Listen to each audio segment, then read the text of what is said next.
Welcome to Wade News. I'm your host and friend Amit Roy. We read about anarchy, but we saw anarchy in the first time in my life in the television, that is in Sri Lanka. Thousands and thousands of people on the street. There's no rule. And they're attacking the establishment, entering into presidential palace, jumping everywhere. It's total mayhem. They're eating in the kitchen, having free food, cooking inside Prime Minister's house, burning it, sleeping on the presidential bed. What more you want? So it was inevitable.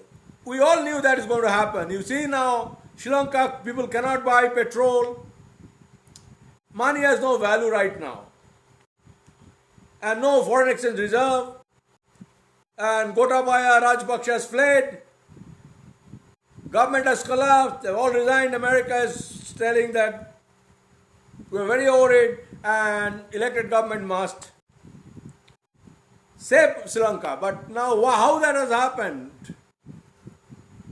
That has happened because China wanted Sri Lanka to be totally destroyed. They do that in many places, help corrupt rulers, bribe political system, like they've done in Djibouti, Pakistan, etc., Nepal. I'll explain that. But Sri Lanka's future is bleak right now. Now look, army, police, there's nothing. It's total anarchy. I've never seen such lawlessness in my life. Yeah, that has happened in Kabul. That was a different thing. It was like in Colombo, it's like French Revolution. We read about French Revolution, but we are seeing it right now, how French Revolution looked like. Exactly.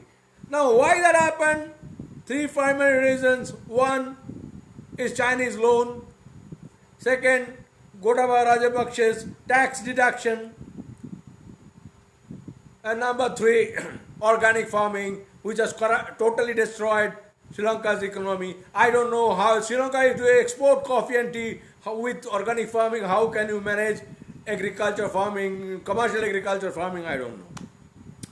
Now, this is a thing, and China wanted like that. China is pumping money, promoting corruption, and in Maldives they did that. India saved them. In Hambantota port, Colombo airport, they've all gobbled up. Now China's debt servicing is a very difficult thing. They'll start black out of a country and make this kind of anarchy so that their control is very much tightened. Same thing is happening in Pakistan. Now Pakistan people cannot buy tea.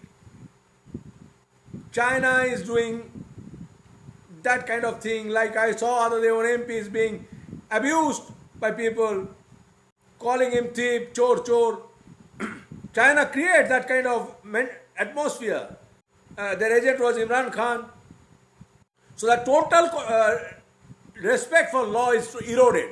That has happened and establishment. That has happened in Sri Lanka. Now China will certainly, Sri Lanka has some outside chance. Like Sri Lanka is educated, population is smaller, and it was a workable democracy. So Sri Lanka has outside chance to recover. Pakistan has no chance. Now Pakistan in rupee, you see, it has touched around 213. It will touch 300 or 250 very soon. Oil price is now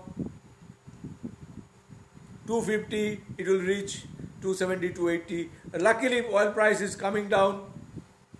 Now, IMF will help them or not. China will dole them more loans and squeeze out more life from Pakistan. And northern part will be gobbled, and Karachi port will be. And other places Pakistan is selling to China. Airport, malls, roads, they're all selling to China.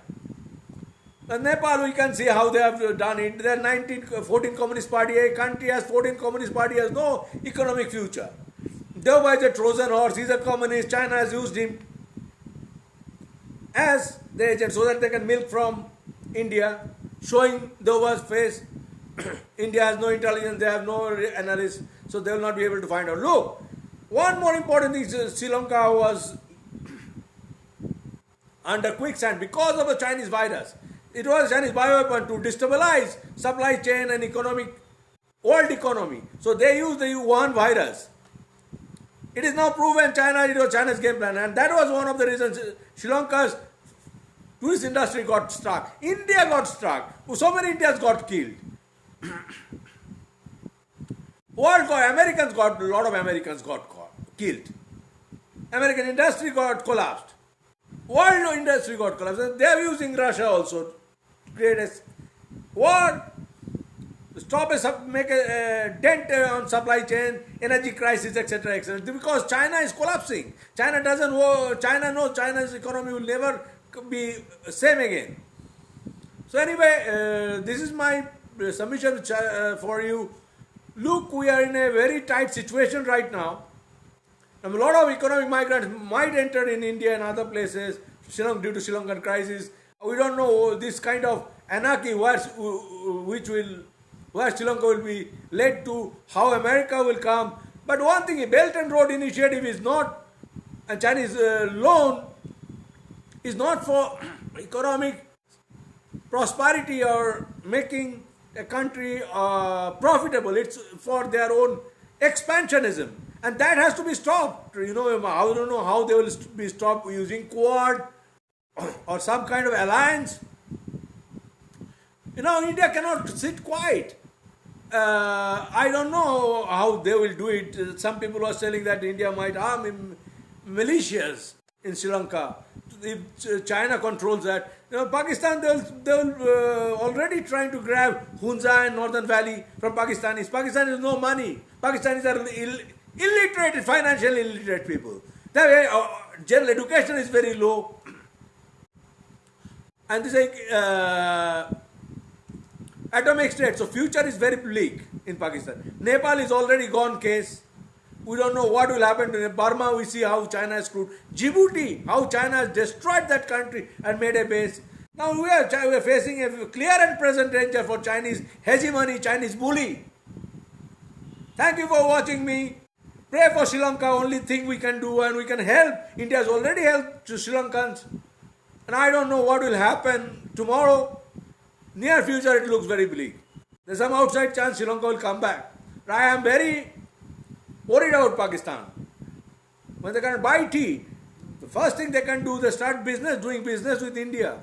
The price, they can control. The inflation is so high in Pakistan, over 30% or more. Anyway, this is my submission for you. Thank you for watching me. Please like me and subscribe me. Best wishes and pray for Sri Lanka.